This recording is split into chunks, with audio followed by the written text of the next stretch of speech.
où est-ce que j'ai bien pu ranger ce truc?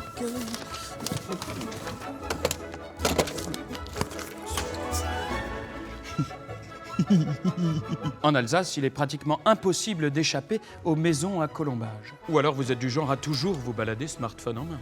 Bref, j'en étais aux maisons à colombage. Les maisons à quoi?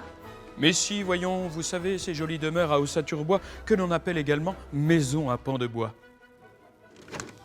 Allez, je sais que vous mourrez d'envie d'en savoir plus. Et comme j'ai ma petite idée sur la question, je vous propose qu'on lance l'enquête au Far East.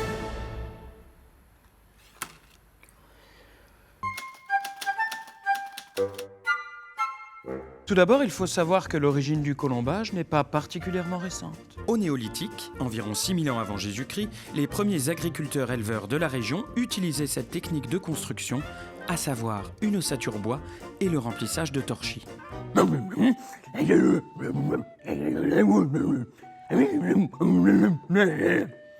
L'autre raison, c'est que le climat est rude. À l'époque, on mise sur des maisons solides et bien isolées. Grâce au torchis, qui est un mélange d'eau, de terre argileuse et de fibres naturelles. L'Alsace est un territoire étroit situé entre l'Europe du Nord et l'Europe du Sud. Elle est connue pour être une terre d'invasion. Tous ces peuples vont influencer les méthodes de construction traditionnelles. Par exemple, l'arrivée des Celtes en 1500 avant Jésus-Christ va faire évoluer l'habitat des autochtones. Les maisons sont désormais isolées et rectangulaires. Elles ont un toit pentu afin d'éviter que la neige ne s'accumule.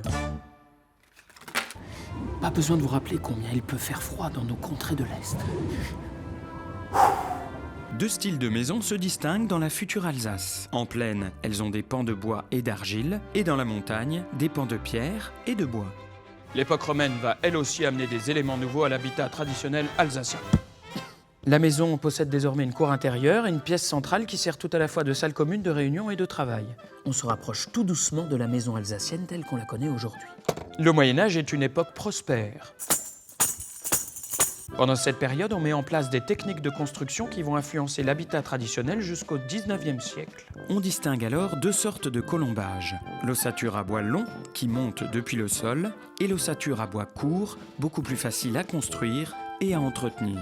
Bon, vous l'aurez compris, le boss du chantier, c'est lui, le charpentier. Pour construire ce squelette de bois qui va devenir la véritable ossature solide de la maison, le charpentier découpe des morceaux dans son atelier. Le charpentier ne va utiliser que des chevilles de bois, ni clous, ni vis en métal. Ça apporte plus de souplesse à l'habitation, mais surtout c'est la marque de fabrique de la maison alsacienne. Ça permet de la démonter plus facilement. Démonter une maison ? Et oui, ces demeures étaient considérées comme des meubles. Il était fréquent à l'époque de démonter, puis de remonter les bâtiments. La méthode de construction qui s'impose est celle des bois courts. Comme ils sont plus rigides, ils permettent de construire plusieurs niveaux dans les habitations.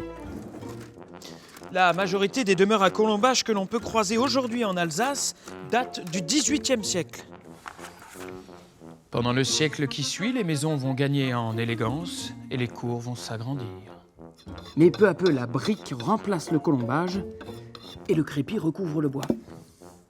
Avec l'apparition de ces matériaux de construction moins chers au début du XXe siècle, le savoir-faire se perd et l'architecture en pierre s'impose dans toute la région. Ce patrimoine est aujourd'hui menacé.